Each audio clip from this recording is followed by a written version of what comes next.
எடுத்து வாசிக்கலாம். ஏசாயா தீர்க்கதரிசி புத்தகம் 45வது அதிகாரம் 1-2. ஏசாயா 45 1-2. கர்த்தராகிய நான் அபிஷேகம் பண்ணின கோரேசுக்கு முன்பதாக ஜாதிகளை கீழ்ப்படுத்தி ராஜாக்களை இடைக்கட்டுதலை அவிழ்க்கும்படிக்கும் அவனுக்கு முன்பதாக வாசல்கள் பூட்டப்படாதிருக்க கதவுகளை திறந்து வைக்கும்படிக்கும் அவனை பார்த்து வலது கையை பிடித்து சொல்லுகிறதாவது நான் உனக்கு முன்னே போய் கோணலானவர்களை செவ்வையாக்குவேன். ஆண்டவர் சொல்கிறார், கோரேசை பார்த்து சொல்கிறார், நான் உனக்கு முன்னே போய் கோணலானவர்களை செம்மையாக்குவேன். செய்தியுடைய தலைப்பு கோணலானவர்களை செம்மைப்படுத்தி ஆசீர்வதிக்கிறவர். அல்லேலூயா, அல்லேலூயா.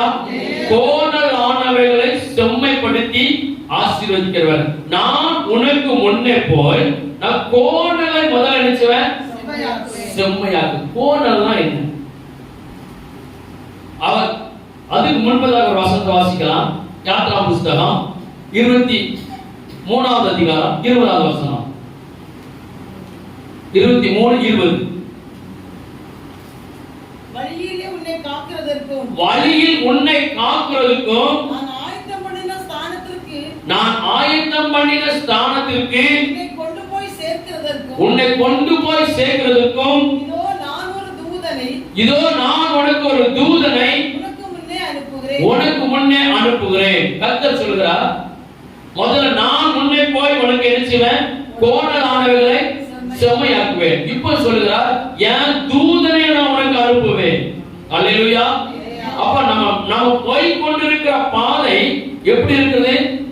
கோணல். கோணல் எப்படி இருக்கும்? கை வச்சு காமிங்க பாப்பா. கோணல் எப்படி இருக்கும்? சரியா காமிங்க. எல்லாரும் கை வச்சு எப்படி இருக்கணும்? இப்படி அப்படிதான் இருக்கும். அப்ப அந்த கோணல் யாரு சொல்லுங்க? சத்தமா சொல்லுங்க. சர்ப்பம். இருக்க நம்ம வசந்த கதை தெளிவா தரப்போறார். நான் உனக்கு முன்ன போறேன், ஆனா உனக்கு முன்ன ஒண்ணு போகுது கோணல். அந்த கோணலை சரி பண்ண போறேன். அல்லேலூயா. அப்போ அந்த கோணல் அதுக்கு முன்பதாக ஒரு வசனம் இருக்குது. ஏசாயா 40:4. 40வது அதிகாரம் 4வது வசனம். அப்போ நீங்க போய் கொண்டிருக்கீங்க. முதல்ல கோணல், அந்த பாதை கோணலா இருக்குது. இரண்டாவது நீங்க போற பாதை எப்படி இருக்கு? பள்ளம். அதுக்கு பேர் என்ன இருக்கு? மலை. அதாவது மேடு பள்ளம். குன்றும் தாழ்த்தப்பட்டு கோணலானது செவ்வையாகி அப்ப ஆண்டவர் நான் எதுக்கு முன்ன போறேன்னு சொன்னா, உன் கோணலானதை சரி பண்ண போறேன், கரடு முரடை சரி பண்ண போறேன், உன் பள்ளத்தை எல்லாம் மூடி மேடெல்லாம் தரமட்டமா தாழ்த்தி சம வழியை உண்டாக்க போறேன். அல்லேலூயா. அப்ப நம்ம வாழ்க்கையில நம்ம எப்படி போய் கொண்டு இருக்கிறோம்? கோணல். ஒரு பழமொழி சொல்லாங்க, முதலும் கோணல் அப்பன்னு அர்த்தம். ஆரம்பத்திலே நமக்கு ஒரு காரியம் லேட் ஆகி போச்சு, ஒரு காரியம் தவறா நடந்ததுன்னா கடைசி வரைக்கும் அது அப்படிதான் இருக்கும். கோணல். அந்த கோணலுக்கு என்ன அர்த்தம்? அந்த கோணலை கர்த்தர் எப்படி சரி பண்ணுவார்? நம்ம வாசிக்கலாம். நேரம் சுருக்கமா இருக்கு, இருந்தாலும் தெளிவா கர்த்தர் நமக்கு பேச போகிறார். அப்போ அந்த கோணல் என்கிறது நேராய் இல்லாமல் இருப்பதுக்கு பேர் என்னது? கோணல். அப்போ இப்ப பாருங்க, இப்ப நமக்கு கன்னியாகுமரியில இருந்து காஷ்மீர் வரைக்கும் போகணும். ரோடு மார்க்கமா போகணும். எப்படி போலாம்? எப்படி போலாம்? ரூட் ஏதோ மாநிலத்தை தொட்டு தொட்டு எப்படாமோ வளைஞ்சு நிலைஞ்சு என்னைக்கு போய் சேரும்? சரி, கடந்த நாட்களில் தங்க நாற்கார சாலை சொல்லி ஒன்று ஆரம்பிச்சாங்களா? 10 வருஷத்துக்கு முன்பதாக ஒரு அதாவது சீக்கிரமா காஷ்மீர் போறதுக்காக இப்படி ஒவ்வொரு மாநிலத்தையும் தொட்டு நெளிஞ்சு போறதை காட்டிலும் டைரக்டா மேப்பை பார்த்தாங்க, ஸ்ட்ரைட்டா ஒரு ரோடு போட்டு விட்டாங்க. கன்னியாகுமரியில இருந்து காஷ்மீர் வரைக்கும் தங்க நாற்கர சாலைன்னு சொல்லி. அப்ப நான் என்ன செய்யும், ஸ்ட்ரைட்டா போயிட்டுனா நிறைய மாநிலத்தை டச் பண்ணாது. நம்ம நேரம் மிச்சம், செலவு மிச்சம், நாட்கள் குறையும். அப்போ அவங்க இந்திய தேசத்தை சரி பண்ணணும். வேற வியாபாரிகள், அதாவது வேற வர்த்தகர்கள் வேற மாவட்டம் தேசத்திலிருந்து நம்ம தேசத்துக்குள்ள வந்து முதலீடு போடணும். நீ நல்லா கவனிக்கணும்.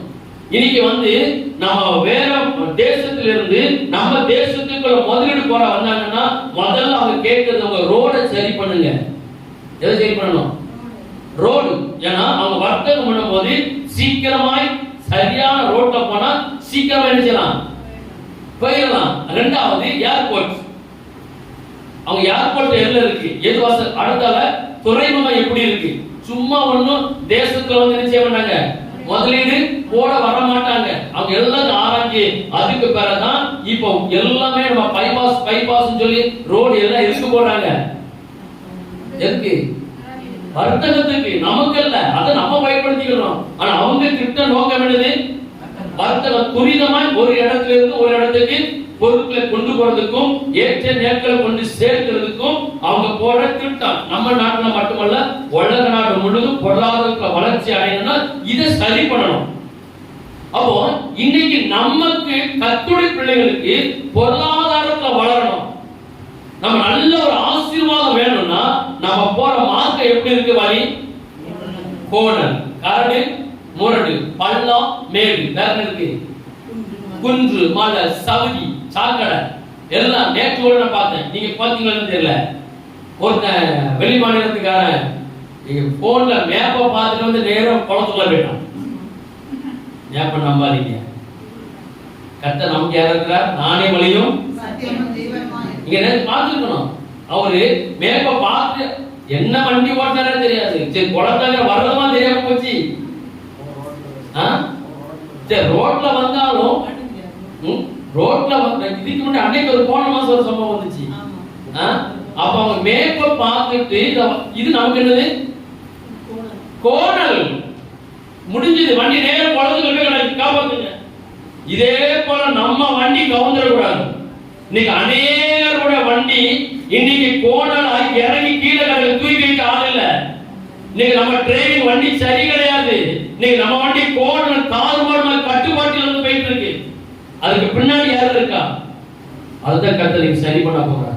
நீ சரி பண்ணினீங்கன்னா நம்ம உன்னதமான ஒரு ஆசீர்வாதத்துக்கு வரலாம். நீ சரி பண்ணாவிட்டால் கடைசி வரைக்கும் வண்டிக்கு டிராக் ஓட்டிக்கல இறங்கலாம். அல்லேலூயா, அல்லேலூயா. அப்ப நமக்கு ட்ரெயின் இன்னைக்கு எவ்வளவு பெரிய கேரேஜ் பார்க்கிறோம். அந்த பொருட்களை ஏற்றி கொண்டு போகிறதான குட்ஸ் வண்டி எத்தனை 50 பெட்டிக்கு மேல இழுத்துட்டு போகுது. ஒரு பெட்டிக்கு இறங்கிட்டுனா எல்லாம் போச்சு, காலதாமதம், லேட்டு, பொருள் டேமேஜ். ஆனா இதே போல நம்முடைய வாழ்க்கையில கோணல்கிறதான ஒரு காரியம் மிக மிக மிகமாய் நம்ம ஆட்டி படைத்து கொண்டு இருக்கிறது. நம்ம அதை சரி பண்ணணும். நம்ம கண்கள் திறக்கப்பட்டால் மட்டும்தான் நிச்சய முடியும், சரி பண்ண முடியும். இரண்டாவது சொல்றார், நான் உன்னை செவ்வையாக்குவேன். நீதிமொழிகள் 4ஆம் அதிகாரம் 25வது வசனம் முதல் 27வது வசனம் வரைக்கும். நீதிமொழிகள் 4:25 to 27. உன் கண்கள் நேராய் நோக்க கடவது, உன் கண் இமைகள் செவ்வையாய் பார்க்க கடவது. அப்ப ஆண்டவர் நம்மள பார்த்து சொல்லுகிறார், உன் கண் எப்படி இருக்கணும், நேரா இருக்கணும். இப்ப பாருங்களேன், சில பேரை நம்ம பார்க்கணும், நம்ம பார்க்கிறது அவங்களுக்கு தெரியக்கூடாது. நம்ம எப்படி பார்ப்போம், தலை அசையாது, இந்த கண்ணுக்கு 2 கருவி மட்டும் நிச்சயம். அதுதான் சொல்லுவாங்க, கள்ளத்தல் எதுல இருக்கு, கண்ணுல இருக்குன்னு சொல்லுவாங்க. நம்ம அக்கம் பக்கம் திரும்பாம பார்க்கணும், மண்டத்துக்கு தலை அசையாது. ஆனா சைடு கண் பார்வையால அது அப்படியே 2 கருவி மட்டும் நிச்சயம். ஆனா கர்த்தர் சொல்றாரு, உன் கண் என்ன செய்யணும், நேரா பார், ஸ்ட்ரைட்டா பார். நான் உன் மண்ட போயிட்டு இருக்கேன். நீ அக்கம் பக்கம் பார்க்காத. அந்த பக்கம் இந்த பக்கம் சவுண்ட் வரும், வார்த்தைகள் வரும். நீ பார்த்தா எழுஞ்சிருவா. நம்ம சின்ன பிள்ளைல ஸ்கூல்ல பாடம் படிக்கும் போது நமக்கு சின்ன கதை சொல்லி இருந்தாங்க. ஒருத்தர் எனக்கு ஆப்பிள் பழத்தை அடிக்கிறதுக்கு இந்த அம்பு வச்சு எகிறதுக்கு ஒருத்தர் கொடுத்தாங்களாம். இது கரெக்டா குறி தவறாக நினைச்சணும், அடிக்கணும். சின்ன பிள்ளைல நம்ம படிச்ச கதைகள். அப்போ அவன் அந்த மாஸ்டர் கேட்கிறார், அவன் கண்ணுக்கு என்ன தெரியுது? எனக்கு கண்ணுக்கு ஆப்பிள் பழம் தான் மட்டும்தான் தெரியுது, வேற என்ன தெரியுது? வேற ஒண்ணு. எனக்கு பக்கத்துல நிறைய கிளைகள் இருக்கு, அது பக்கத்துல இலைகள் இருக்கு, அதெல்லாம் அவன் இருந்தாலும் அவன் சொல்றது ஒன்னே ஒண்ணுதான், என் கண்ணுக்கு தெரியுது ஆப்பிள் பழம் மட்டும்தான் தெரியுது. அவன் கண் பார்வையில் இருக்குது. அக்கம் பக்கம் கோப்பை பார்த்தோ கிளைய பார்த்தோ அந்த இலைய பார்த்தா என்ன செய்ய முடியாது, அத அடிக்க முடியாது. அவன் பார்வை ஸ்ட்ரைட்டா இருக்கணும். ஆனா நம்ம பார்வை எங்க இருக்குது? கோணல். கோணலா இருந்தா நம்ம கொடுக்கிற அன்பு எங்க போய் விடும்? அடுத்தது கூறல என்ன செய்யும்? இன்னைக்கு நமக்கு நிறைய இந்த செய்தியை கேட்டுக் கொண்டிருக்கிற இது நம்ம சபைக்கு மட்டுமல்ல, இதை கேட்கிற எல்லா பிள்ளைகளுக்கும் கர்த்தர் எச்சரிப்பா சொல்கிறார், உன் கண் நேராய் நோக்க கடவது, உன் கண் இமைகள் உனக்கு முன்னே நீ செவ்வையானதை பாரு, நலமானதை பாரு, நல்லதை பாரு, கெட்டதை பார்க்காதே. இப்ப நமக்கு கோணல் ஒருவித ஆவிங்கிறத நம்ம எப்படி கண்டுபிடிக்க போறோம்? நம்ம வாழ்க்கையில கோணலா போறது என்னது? நல்ல பாதை கோணலாக்கி போடுறது. நீங்க கடந்த நாட்கள் டிவில பாத்தீங்களா என்னமோ தெரியல, ஒரு நியூஸ் பார்த்தேன். பக்கத்து வீட்டுக்கு சண்டை, உறவுக்காரங்க தான். அதுல கவர்மெண்ட்ல வேலை பார்க்கிற ஒரு அம்மா கவர்மெண்ட் யூனிஃபார்மே போட்டிருக்குது. என்ன செய்யுதுன்னா, அந்த இவங்க வீட்டை தாண்டி அடுத்த வீட்டுக்கு போன சின்ன தெரு. இப்போ அந்த அம்மா என்ன செய்யுதுன்னா, அவங்க இங்க வரக்கூடாதுன்னு சொல்லி அப்படி கேமரால பக்கத்துல கேமரா பதிச்சிருக்குது. கவர்மெண்ட்ல வேலை பார்க்கற, கவர்மெண்ட் டியூட்டி இருக்கிறாங்க, கவர்மெண்ட் ட்ரெஸ்ஸே போட்டுருக்காங்க. அந்த அம்மா என்ன செய்யுதுன்னா, பக்கத்துல கிடக்கிற மட்டையெல்லாம் பிறகு எங்க போடுது? வழியில போடுது. ஒரு பென்சிலை தூக்கி போடுது, கல்ல தூக்கி போடுது. இப்ப என்ன அர்த்தம்? உன் பாதை என்ன செய்யுது? கோணல் பண்றது யாரு? நான் சொன்ன இதுக்கு வாங்க, வந்துடக்கூடாது இல்ல. கவர்மெண்ட் வேலை பார்க்கறது நம்ம வெளியில நம்ம அதை தாண்டி போக கூடாதுக்காக ஒரு நபர் நம்ம வீட்டுக்கு போக கூடாதுன்னு சொல்லி கடைகள் வந்து பிறகு அடிச்சாங்க. அப்ப நம்ம வீட்டு அதை என்ன பண்றாங்க? கோணல் பண்றாங்க, தடை பண்றாங்க. அப்ப தடை பண்ணது யாரு? ஒரு நபர். இதே போல இன்னைக்கு நம்முடைய வாழ்க்கையில மறைமுகமாய் கண்ணுக்கு தெரியாது, ஆனா ஆவியில அதை உணரலாம்.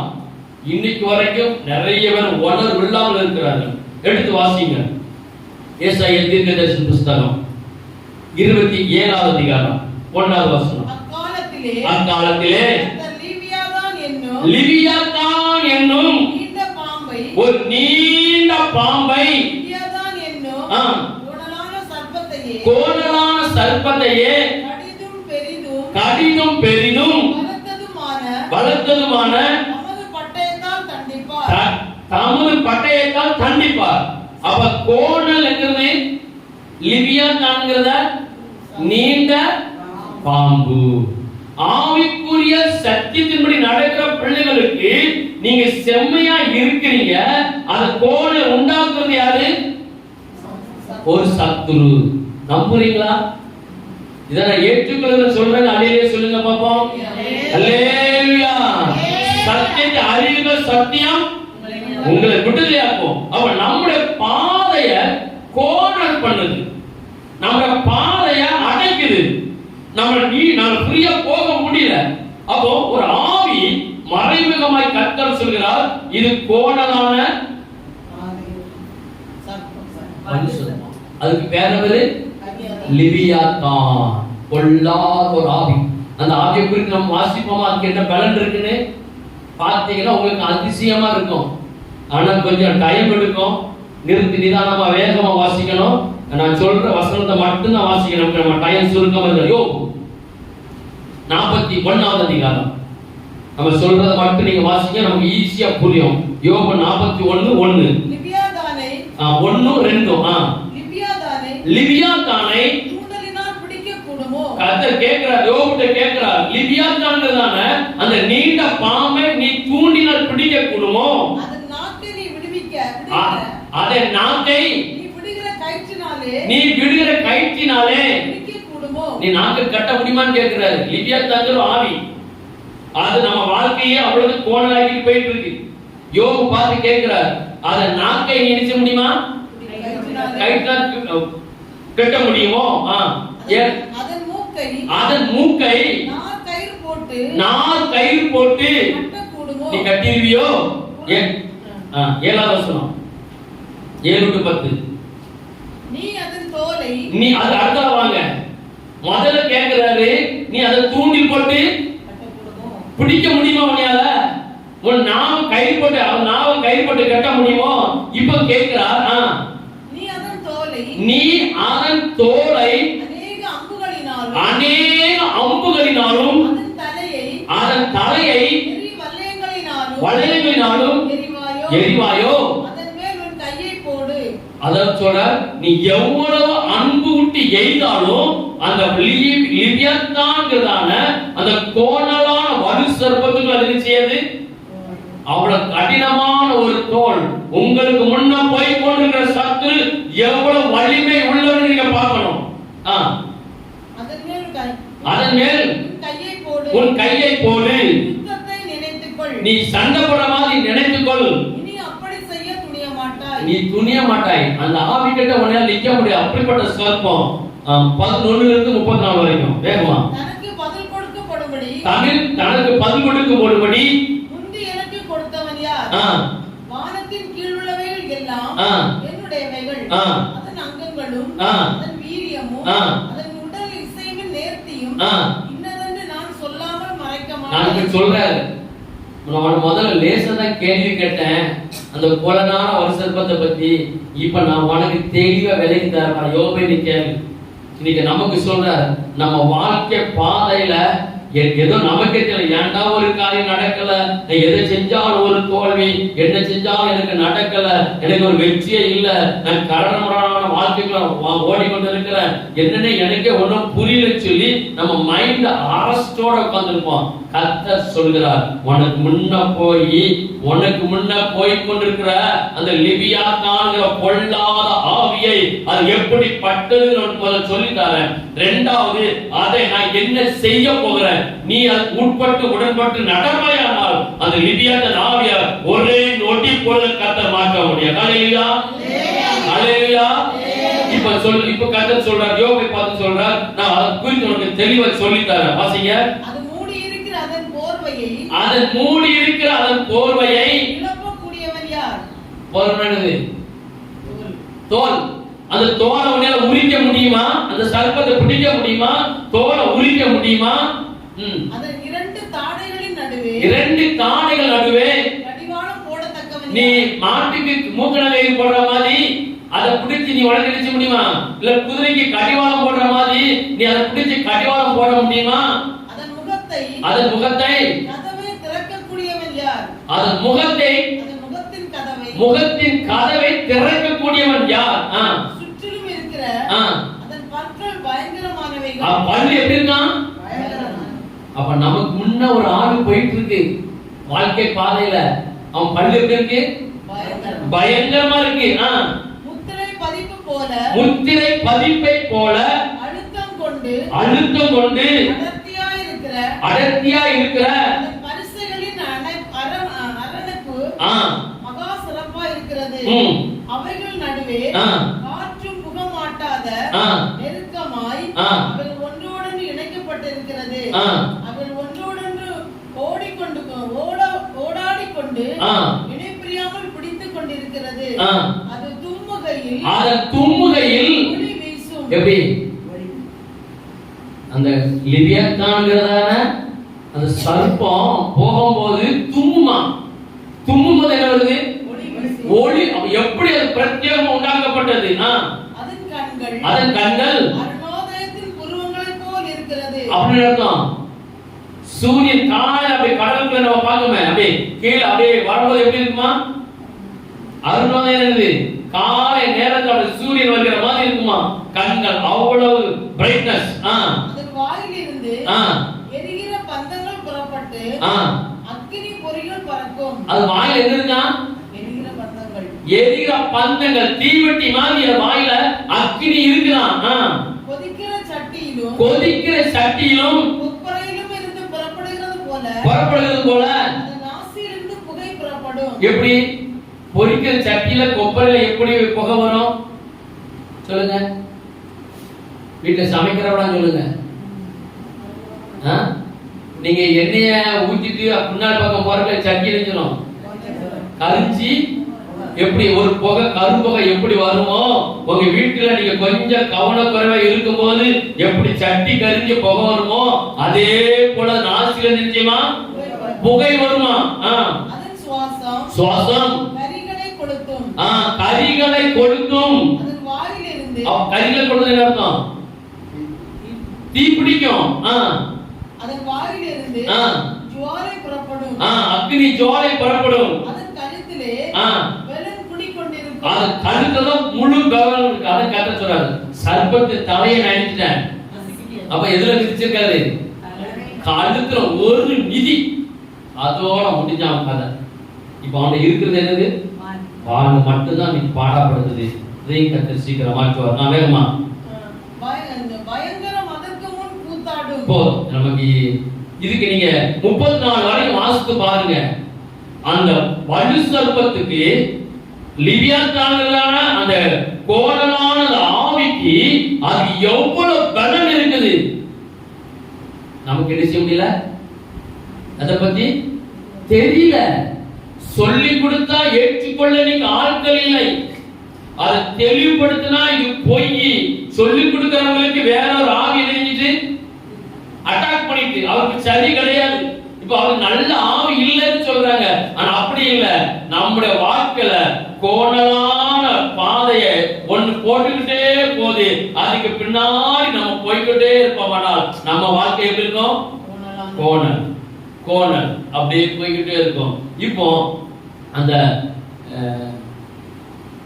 அந்த கோணலான சர்ப்பத்துக்கு, அந்த கோணலான ஆவிக்கு இவ்வளவு பெரிய வல்லமை இருந்தாலும் அதெல்லாம் மேற்கொள்வதற்கு கர்த்தர் நமக்கு என்ன தந்திருக்கிறார்? பலன் தந்திருக்கிறார், அதிகாரம் தந்திருக்கிறார். நீங்க தேள்களையும் சர்ப்பங்களையும் மிதிப்பீர்கள். எந்த சர்ப்பத்தை? லிவியாத்தான்ங்கிற எந்த வலுவா இருக்கட்டும், இயேசுவின் நாமத்தினால உங்க பாதத்துல இயேசுவின் ரத்தத்தை ஊத்திட்டு ஒரு மிதி மிதிங்க, கழுத்து அப்படியே கிடக்கும். அல்லேலூயா. ஆனா வாசலை திறக்க நீங்க அனுமதி கொடுக்கணும். உலகம் உங்களை நெருக்கம். சர்ப்ப அந்த கோணலான பாதைக்கு போகிறதுக்கு தான் உலகம் உங்களுக்கு ஆலோசனை கொடுக்கும். அதை விட்டு வெளியே வர விடாது. ஆனா கர்த்தர் சொல்றார், நான் முன்னே போறேன். அல்லேலூயா. நான் இதுக்கு உனக்கு முன்ன போறேன், நீ என் பின்னால வா.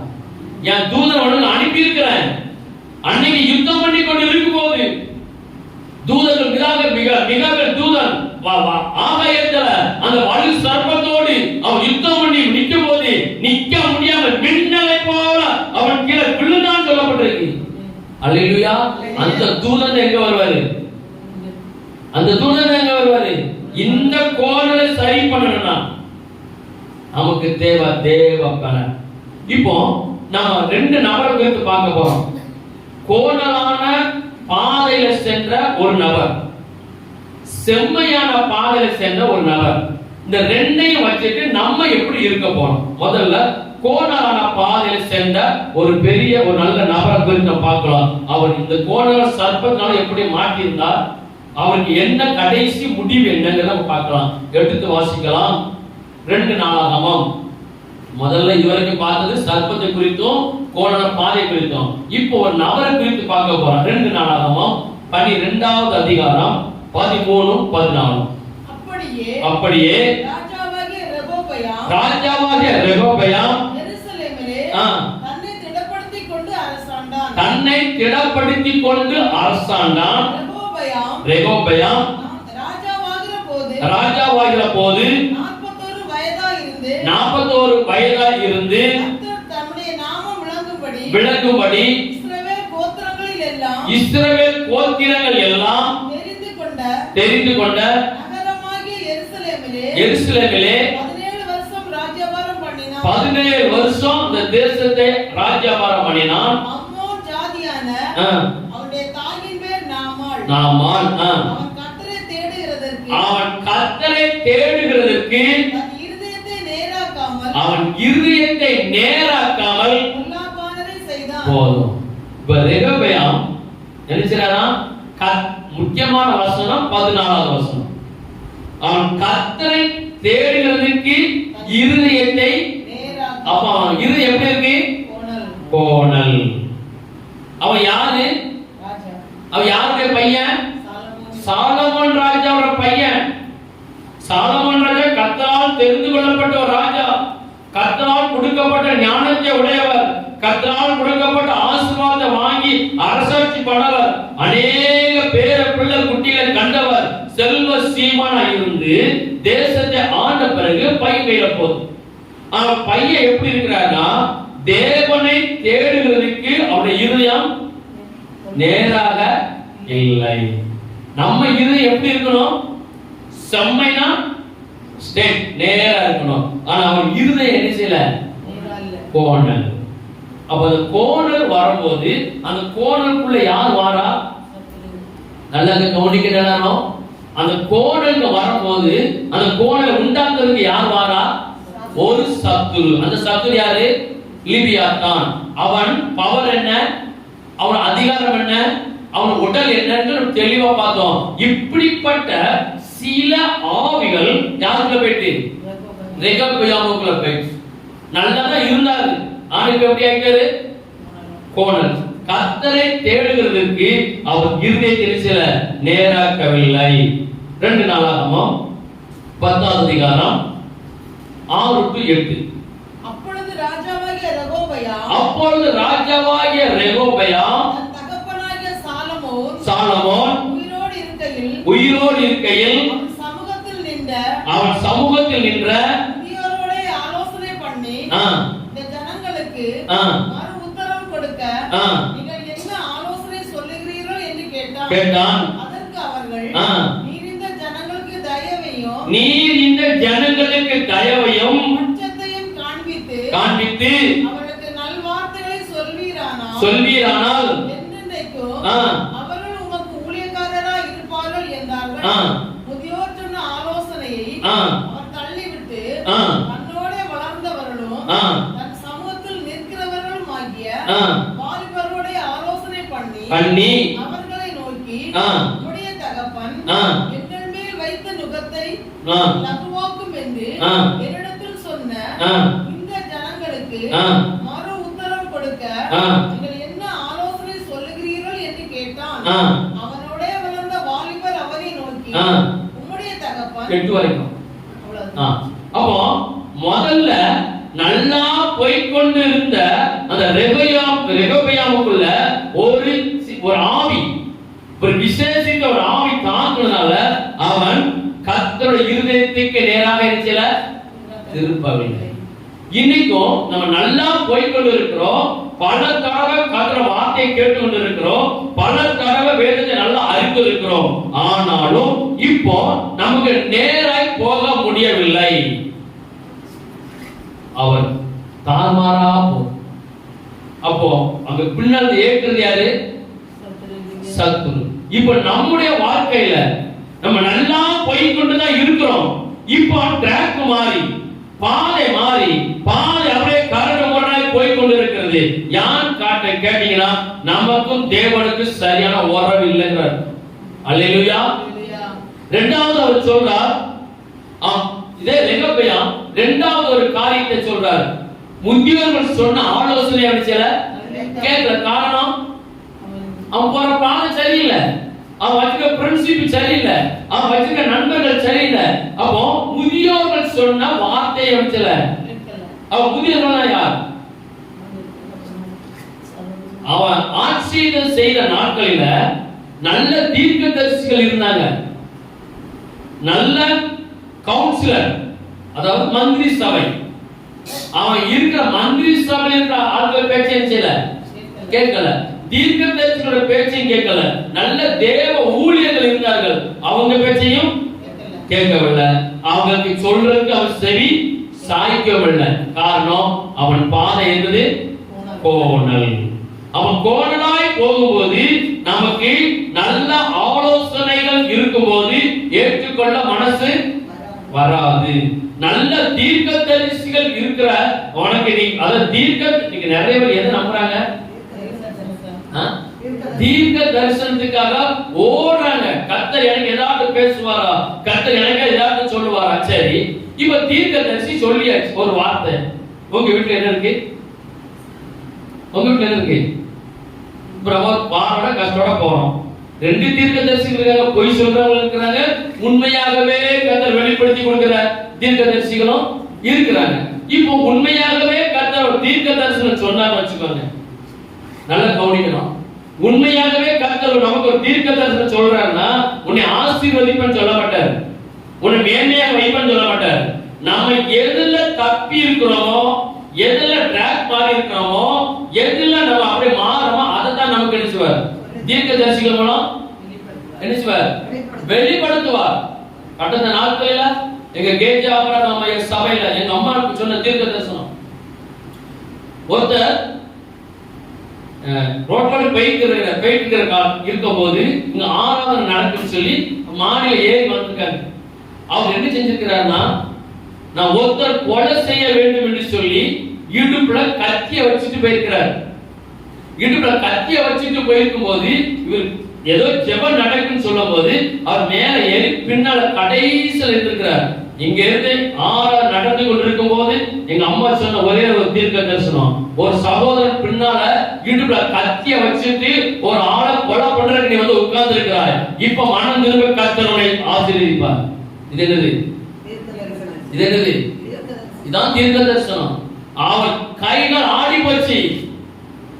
நான் வச்ச கத்தி எப்படி அந்த அம்மாவுக்கு தெரிஞ்சது? நான் கொலை செய்ய வேண்டும் என்று அந்த அம்மாவுக்கு எப்படி தெரிஞ்சது? இதான் என்னது? இதான் என்னது? தீர்க்க தரிசனம். ஜெபம் முடிஞ்ச பிறகு நேரா எங்க பாஸ்டர்ட்ட வந்தார். இந்த அம்மா சொன்னது 100க்கு 100 உண்மை, கத்தியை காமிச்சார். அன்னைக்கு ரட்சிக்கப்பட்டார்.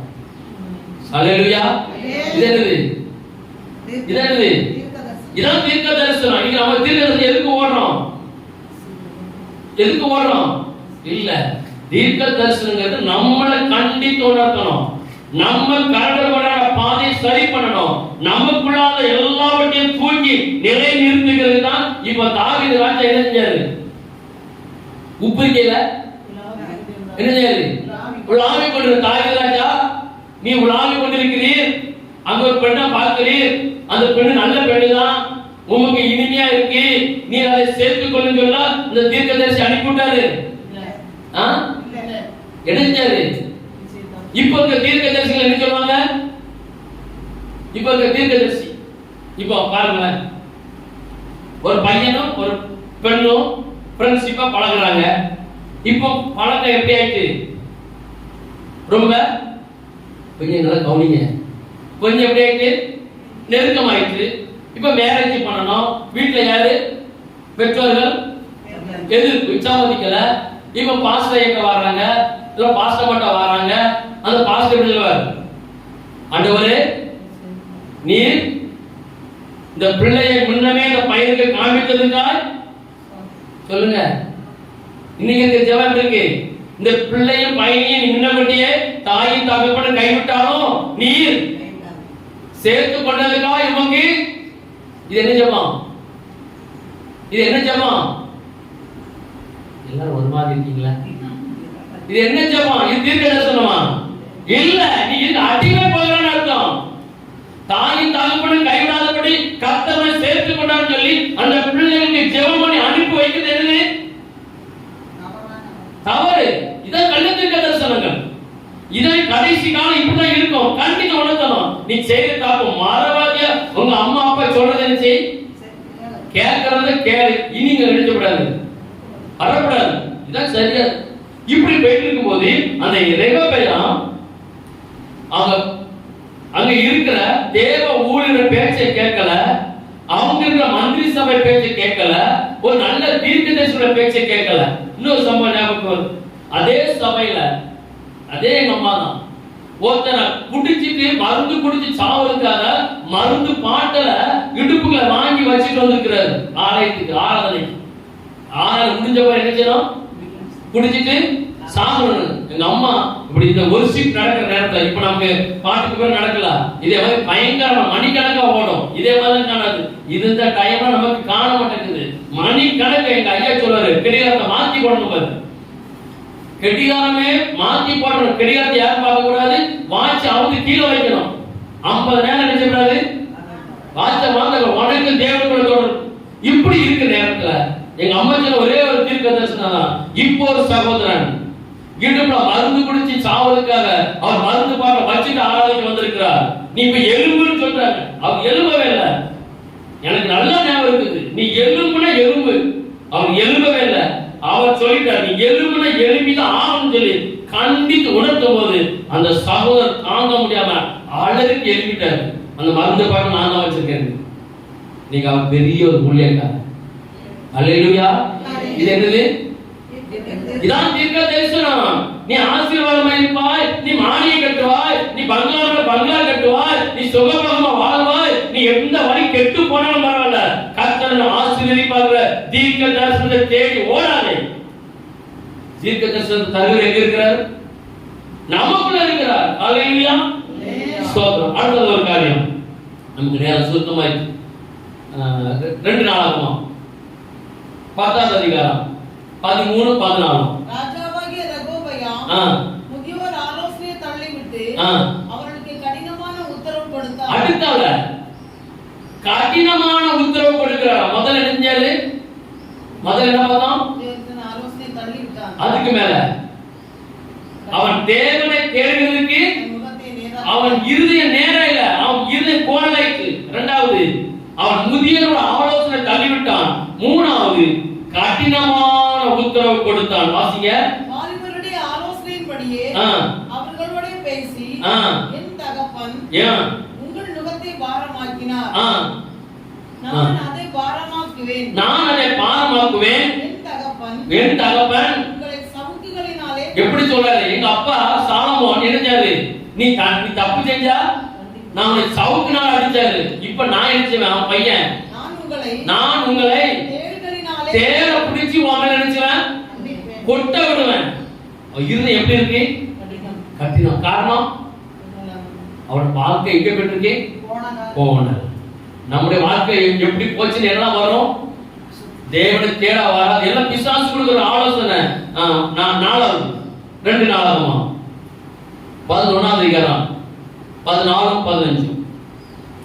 2 நாளாகுமா 11, 14, 15. லேவியர் கர்த்தருக்கு ஆசாரிய ஊழியம் செய்யாதபடிக்கு யெரொபெயாமும் அவன் குமாரரும் அவன் தள்ளிப்பட்டபடியினால் தங்கள் வெளி நிலங்களையும் தங்கள் காணியாட்சிகளையும் விட்டு யூதா தேசத்துக்கும் எருசலேமுக்கு வந்தார்கள்.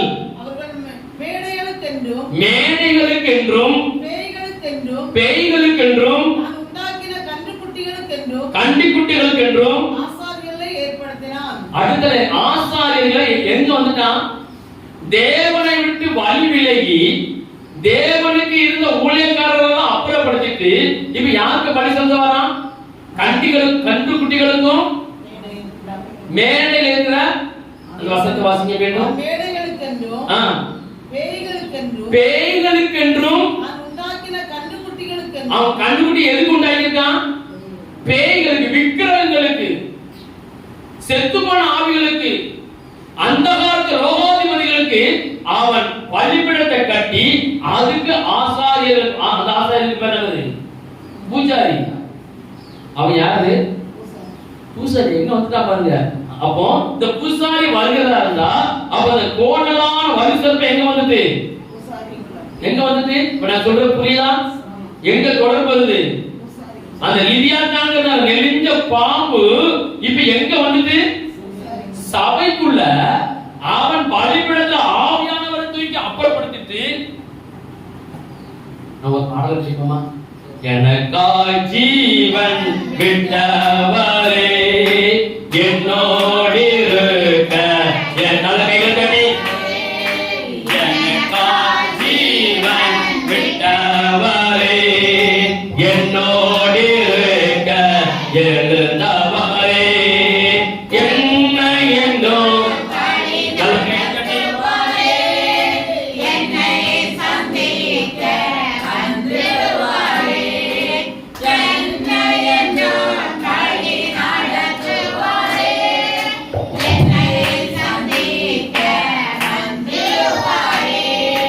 இயேசு போதுமே, இயேசு போதுமே, எந்த நாளிலுமே, எந்த வாழ்வினிலே இயேசு போதுமே. சரி, இப்போ அவர் என்ன செஞ்சார்னா, ஆலயத்தில் நிற்கிற ஆசாரியர்களை, தேவ ஊழியர்களை, பரிசுத்தவான்களை எல்லாத்தையும் அப்புறப்படுத்திட்டு அவன் பேய்களுக்கு என்ன ஒரு பலிபீடத்தை கட்டி, பலிபீடத்துல கண்டு குட்டிகளை உண்டாக்கி, கண்டு குட்டிகளுக்கு பூஜை பண்றதுக்கு யார் வந்தான்? இன்னைக்கு நம்முடைய பாதை எங்க போகுது? ஆண்டவருக்குள்ள இருக்கிறோம், கர்த்தருக்குள்ள இருக்கிறோம்.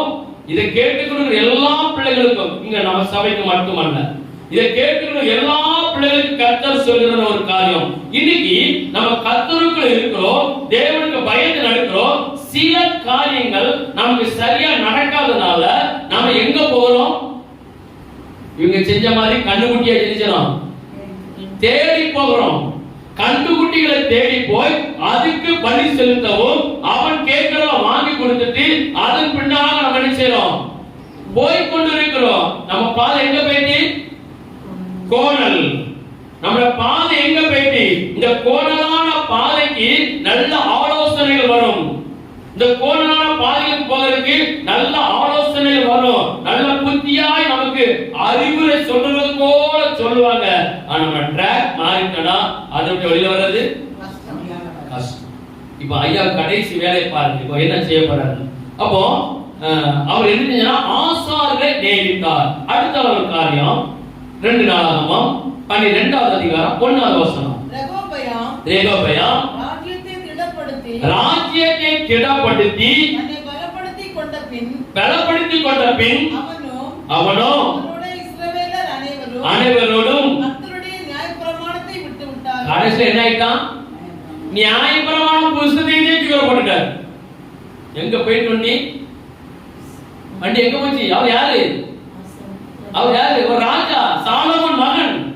கர்த்தரை குறித்து நல்லா தெரியும், தேவனை குறித்து நல்லா தெரியும், அவரை குறித்து எல்லாம் தெரிஞ்சவர் தான். ஆனா இப்ப அவர் ட்ராக் கோணலான பாதை. அந்த கோணலான பாதை நமக்கு முன்ன போகும்போது இவனுக்கு போற காரணம் என்னன்னா, அந்த வாலிபர்களுடைய பேச்சை கேட்டு, அந்த வாலிபர்களுடைய பேச்சை கேட்டு அவங்களுடைய அதாவது மெச்சூர் ஆகாத வாலிபர்கள், உபதேசிகள் நீங்க அப்படி கொடுக்கிறது தான் என்ன செய்றாங்க. இப்போ கடந்த நாட்களில கூட நான் யாருமே சொல்லியிருக்கேன், ஞாபகப்படுத்துறேன். ஒரு ஆளுக்கு நான் ஜோமணி கொண்டு இருந்தேன். அப்போ ஜோமணி கொண்டு இருக்கும்போது அந்த அசுத்தாவி பேசிச்சு, சண்டை போட்டுச்சு. நீ நாளைக்கு இந்த வழியா தானே வருவா ஒரு மேரேஜ் வீட்டுக்கு போறதுக்குன்னு சொல்லிச்சு. எனக்கு சொல்லியிருக்கேன், ஞாபகப்படுத்துறேன். அவங்க மேரேஜுக்கு லெட்டர் தந்தது அது இந்த ஆவிக்கு எப்படி தெரியும்? அவங்க ஒரு வாரத்துக்கு முன்னாடி எனக்கு தந்துட்டு போயிட்டாங்க. சரியா? நான் சரி வாரங்களே. இப்ப நாளைக்கு உண்மையாகவே நாளைக்கு போக வேண்டியிருக்கு. இன்னைக்கு அந்த கட்டை உடைக்கும் போது அந்த ஆவி சொல்லிச்சு, நீ நாளைக்கு இந்த மார்க்கமாக தான் வருவ, உன்னை நான் பார்க்கிறேன். எனக்கு என்ன ஆயிடுச்சு? கொஞ்சம் ஷாக் ஆயிடுச்சு. இவங்க லெட்டர் தந்தது அதுக்கு எப்படி தெரிஞ்சது? நாளைக்கு ஃபங்க்ஷன் வச்சது இது எப்படி தெரிஞ்சு? எனக்கு கொஞ்சம் குழப்பம். உண்மையாகவே சொல்றேன், எவ்வளவோ நான் ஏத்துக்கிட்டு இருக்கேன், இந்த விஷயத்துல எப்படி ஆயிடுச்சு? கொஞ்சம் ஷாக் ஆயிட்டு, என்னடா இது அப்படின்னு. சரி கொஞ்சம் இருக்கட்டும், அப்ப நாளைக்கு போகணும். உடனே நான் இப்ப சொல்றது என்னன்னா, எனக்கு ஒரு ஊழியக்காரரை வச்சிருக்கிறேன், சின்ன சின்ன ஆலோசனை. அப்போ நைட்டு போய் சொன்னேன், ஐயா இப்படி நாளைக்கு ஒரு ஃபங்க்ஷனுக்கு போனோம், இந்த கட்டு உடைக்கும் போது இந்த ஆவி இப்படி சொல்லிட்டு, நீ நாளைக்கு இந்த ஆவி போகும்போது நான் உன்னை பார்த்துக்கிறேன், ஏன் இது முன்னாடி தான் நீ போனேன்னு சொல்லிட்டேன். உடனே அவர் சொன்னது, முதியோர், அவர் வயசு 75, அவர் முதியோர் ஊழியர் சொன்னாரு. அந்த பையன் அப்படியே சொன்னா, யார அந்த பையன் அப்படியே சொன்னா, நீங்க நாளைக்கு ஷார்ப் 6 மணிக்கு போங்க, 1/2 hour ஜோம் பண்ணிட்டு போங்க. அந்த பையன் என்ன செய்யறான்? இது யாரால சொன்ன? இதே இது நான் உங்ககிட்ட கேட்கேன், நீங்க எனக்கு என்ன ஆலோசனை சொல்லுவீங்க? சொல்லுங்க. எவ்வளவு ரூட் கிடக்கு, எவ்வளவு பாதை இருக்கு, நீ இந்த மார்க்கம் இப்படி போயிடலாம. இதுதான் ஆலோசனை. ஆஃப் அன் அவர் ஜோம் பண்ணுங்க. நாளைக்கு நீங்க அதுக்கு முன்னாடி எனக்கு பூஸ்ட் குடிச்ச மாதிரி ஆயிடுச்சு. அந்த ஆலோசனை எப்படி இருந்துச்சு? உண்மையில பூஸ்ட் குடிச்ச மாதிரி ஆயிடுச்சு. ஆத்துல என்ன சொல்லி ஆஃப் அன் அவர் ஜோம் பண்ண. ஆண்டவர் நான் போறேன், இதே சின்ன வண்டியில தான் போனேன், 3 பேர் தான் போனோம், 3 பேர் ரத்தத்துக்குள்ள பாருங்க. ஏன்னா புதிய ஒரு ஆலோசனை நினைச்சக்கூடாது, தள்ளக்கூடாது. நேரா போனேன், அந்த ஆலயத்துக்கு முன்னாடி வண்டியை நிப்பாட்டேன். வேணுண்டே, நீ இருக்கியா போயிட்டியா? நான் கேட்ட கேள்வி அதை போய் சொல்லல. நீ இருக்கியா போயிட்டியா? நான் வந்திருக்கேன், என்ன செய்ய போறேன்? சரி, ஒரு சதவீதம் போய் கல்வெட்டு போய் சாப்பிட்டேன். திருச்சி சாப்பிட்டு 8 மணிக்கு திருப்பி வந்தேன். அதே ரூட் வழியா தான் வந்தேன். வந்து மறுபடியும் இந்த நிப்பாட்டேன். இருக்கியா? அது என்ன செஞ்சது? அதான் ரகசியம். அந்த பிளேஸ்ல அது கிடையாது. அந்த பிளேஸ்ல அது கிடையாது. காரணம் கர்த்தருடைய அபிஷேகம். அது என்ன செய்யும்? ஏன்னா அவருக்கு எனக்கு ஒரு மந்திரம் சொல்லி இருந்தாரு. மந்திரம் அந்த மந்திரம் இல்ல, ஆவிக்குரிய ரூட். தம்பி இப்படி ஒரு வேலை பயன்படுத்துங்க, இப்படி செஞ்சு பாருங்க, கண்டிப்பா இருக்க மாட்டான். யார மனுஷன் இல்ல, அவன் இருக்க மாட்டான். சொன்ன போயிட்டு எனக்கு நல்ல பூஸ்ட் கிடைச்சது. இது யாரோட ஆலோசனை? முதியோரோட ஆலோசனை. இது இன்னைக்கு உங்ககிட்ட வந்து ஒரு ஆலோசனை கேட்டா நிச்சயமா நீங்க சொல்ல முடியாதுதான். பாஸ்ட் வேற வழியா நீங்க போயிருங்க. இந்த மார்க்கம் வழி நிறைய சொல்லி இருந்துருவாங்க. இல்ல, இன்னைக்கு ஒரு காலகட்டம், இன்னைக்கு இருக்கிற பொடியான ஒரு காலகட்டம்னா நமக்கு ஒரு கஷ்டம் இருக்கு, ஒரு பாடு இருக்கு. நம்ம ஒரு ஆட்டை போய் சொல்றோம், ஐயா இப்படி பண்றாங்களே, நான் பேச கிட்ட காலி பண்ணிட்டு போயிருங்க. இன்னைக்கு அப்படி ஒரு காலம் இன்னைக்கு வந்துட்டு, நான் இப்படி இருக்கிறேன், நான் தொழில் பண்றேன், தொழில் எனக்கு கூட கஷ்டம். பேச நீங்க வேற ஒரு இடத்த பார்த்துருச்சீங்க, தொழில் பாருங்க, இங்க இருக்கிறவங்க வேற இல்ல. அது ஆலோசனை இல்ல, அதுல இரு, நீ நியாயமா போராடு, நீ வெற்றியை பெறுவாய். இதுக்கு இன்னைக்கு ஆட்கள், இதே ஆட்கள் ஒரு 30-40 வருஷத்துக்கு முன்பதாக இந்த ஊழியக்காரங்க இருந்தாங்க. ஆமாவா இல்லையா?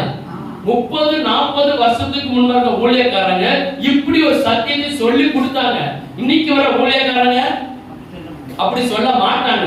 சிஸ்டர், என் வீட்டுல இவ்வளவு போராட்டம் இருக்கு, என் வீடு இப்படி இருக்கு, ஏன் போட்டு சிஸ்டர் போட்டு வீட்டை காலிக்கு அடுத்த தெருவுக்கு போங்க. என்கிட்ட வர்றாளுக்கு அந்த பேச்சே இருக்காது. நீ அது இருந்து வாழணும், அவன் உன்னைய பார்க்கணும், உன் நாம மகிமைப்படணும். இதானது ஆலோசனை, உபதேசம். நம்ம அதுக்கு மூட்டை பூச்சிக்கு பயந்து வீட்டை கொடுத்தக்கூடாது. மூட்டை பூச்சி தான் நசுக்க நம்ம தவிர வீட்டு மூட்டை பூச்சிக்கு பயந்து வீட்டை கொடுத்தா கிடையாது கூடாது. நம்ம என்ன செய்யணும்? இதுதான் முதியோருடைய ஆலோசனை. இப்போ கடைசியில இவர் என்ன செஞ்சிட்டாருன்னா நியாயப்பிரமாணத்தை விட்டு விளையிட்டார். நியாயப்பிரமாணம் என்னது? அந்த காலத்துல கர்த்தருடைய வேதத்தை தெரிஞ்சுவாங்க. தோல் சுருள்ல இன்னைக்கு அப்படி இருந்தா நல்லா இருக்கும் போல தெரியுது. எல்லா கையிலும் பைபிள் கொடுக்கப்பட்ட கண்டனமாய் போச்சு. அந்த நாட்களில தோல் சுருள் மட்டும்தான் இருக்கும் ஆலயங்களில. வாரத்துக்கு ஒருக்க ஆராதனை நடக்கும். இந்த மாதிரி ஆராதனைல பழைய பாட்டு முறையின்படி நினைச்சுவாங்க, ஒரு ஆராதனை நடக்கும். அப்ப அவன் நினைச்சுவாரு, ஆசாரியன் எடுத்து நினைச்சுவாரு, அதை வாசிப்பாரு. எல்லாரும் நினைச்சுவாங்க, கவனமா கேட்டுட்டு ஆமென் ஆமென் ஆமென் ஆமென் அர்த்தம். அப்படி ஆகட்டும், அதை நாங்கள் ஆமோதிக்கிறோம், அதை ஏற்றுக்கொள்ளுன்னு சொல்லி ஆமென் போடுவாங்க. இதை கேட்கறதுக்கு ஜனங்கள் வாரத்துல ஒரு நாள் ஆவலம் எங்க வருவாங்க? எங்க சொல்லுவாங்க? இதான் யார் செஞ்சா? இயேசு தேவாலயத்தில் செஞ்சாரு. இயேசு தேவாலயத்தில் செஞ்சாரு, வேதாகமத்தை செஞ்சாரு. படிச்சாரு இல்லையா? படிச்சு சுருட்டி ஆசாரங்கள் கொடுத்தாரு. அவர் தேவாலயத்தில் செஞ்சாரு. புஸ்தக சூழல் எடுத்தவர் படித்தார். அந்த பிரமாணம் தான் இன்னைக்கு நிறைய சபைகள்ல பழைய ஏற்பாடும் புதிய ஏற்பாடு நினைச்சாங்க வாசிக்கிறார்கள். ஆனா இப்ப இருக்கிற நவீன மாடல் வந்தனால பழைய ஏற்பாடு மாடல் அவுட். பழைய ஏற்பாடு கிடையாது, புதிய ஏற்பாடு கிடையாது. எதுவுமே சின்ன வசனம் கிடையாது, சாட்சி கிடையாது, ஓன்லி worship. அந்த worshipன்னு சொல்லி 1.5 மணி நேரத்தை வேஸ்டாக காலமாயிடுச்சு. ஆனா அப்படி இல்லை, இவர் பிரமாணத்தை விட்டு விலகிட்டார். காரணம் அது பின்னாடி இருந்தது, முன்ன போனது போன. சரி, இவ்வளவு ஆன பிறகு அவர் என்ன நஷ்டம் அடைஞ்சார் மட்டும் வேகமா வாசிக்கலாம். 2 நாளாகமம் 12ஆம் அதிகாரம் 9 முதல் 11 வரை. அப்படியே எகிப்தின் ராஜாவாகிய சீசா எருசலேமுக்கு விரோதமாய் வந்து இந்த இவ்வளவு சங்கடப்பட்டதனால மீண்டும் யார் வந்துட்டா? எகிப்தின் ராஜா யுத்தம் பண்ண ஆரம்பிச்சான். எங்க வந்துட்டான்? எருசலேமுக்கு ரெகபியாம் ஆட்சி காலத்துல மீண்டும் எகிப்தின் ராஜா படையெடுத்து இங்க வந்துட்டான். கர்த்தருடைய ஆலயத்தின் பொக்கிஷங்களையும் கர்த்தருடைய ஆலயத்தில் இருந்த பொக்கிஷங்களையும் ராஜாவுடைய அரண்மனை பொக்கிஷங்களையும் சாலமோன் செய்வித்த பொன் பரிசைகள் ஆகிய சகலத்தையும் எடுத்துக்கொண்டு போய்விட்டான். எல்லா ஆலயத்துல என்ன இருந்துச்சான்? எல்லாம் தூப பலிபீடம், தூபத்துக்கு பயன்படுத்திய கரண்டி, எல்லா பாத்திரம் எல்லாமே தங்கத்தினால, பலிபீடம் முழுவதும் தங்கத்தினால செய்து வைக்கப்பட்டு பரிமாறப்பட்டுச்சு. இப்ப எகிப்தின் ராஜா ஒரு அட்டாக் பண்ணான். அட்டாக் பண்ணும்போது அவன் இருக்கிற எல்லா தங்க பாத்திரம் தெரிஞ்சுட்டான். அந்த பலிபீடத்துல ஆலயத்துல ஒண்ணும் கூட தங்கம் கிடையாது, எடுத்துட்டு போயிட்டான்.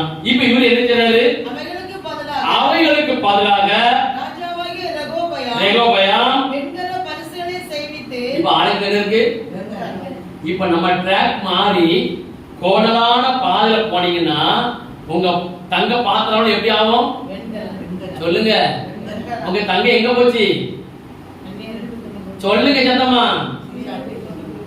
தேவனுக்கு பயப்படாமல், தேவன் கொடுக்கிற எச்சரிப்பை கேட்காமல், ஆமா அவன் பின்னாடி கோணலான பாதையில போயிருப்போமானால் உங்க வீட்டுல எல்லா தங்கமும் சொல்லுங்க வெண்கலமாய் போயிடும்.